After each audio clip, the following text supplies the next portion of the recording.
Le 7 octobre dernier, Christophe Beaugrand et son compagnon Guylain publiaient Fils à Papa, un livre dans lequel ils se livrent à cœur ouvert sur leur parentalité en tant qu'homosexuels et sur la naissance de Valentin, ce petit garçon né par GPA aux États-Unis, un ouvrage dans lequel l'animateur se veut le plus transparent possible sur sa vie et son combat.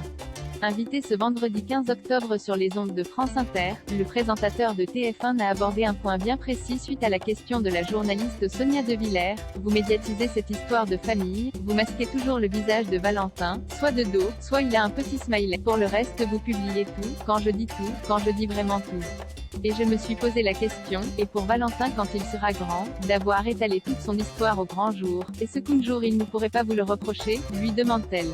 Christophe Beaugrand a ainsi révélé la raison pour laquelle il avait tant dévoilé de détails sur la vie de son petit garçon. En fait, c'est totalement l'inverse que l'on a en tête et dans l'ambition et la volonté, de communiquer, d'afficher, ce bonheur-là, c'est justement pourquoi on ne lui vole pas son histoire. Et pour cause, l'animateur avoue avoir reçu des monstruosités, parce que moi j'ai lu énormément de messages sur les réseaux sociaux, notamment à la naissance de Valentin, des choses dégueulasses. Ah oui, de toute façon, votre enfant vous l'avez acheté sur internet, c'est comme Amazon, s'il ne vous plaît pas vous le renvoyez.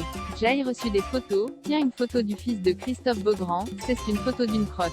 Des révélations Christophe Beaugrand, faire tomber les clichés, les stéréotypes. L'animateur de TF1 souhaite également mettre à mal certains stéréotypes sur les parents homosexuels. À la base, je voulais que mon fils Valentin connaisse son histoire.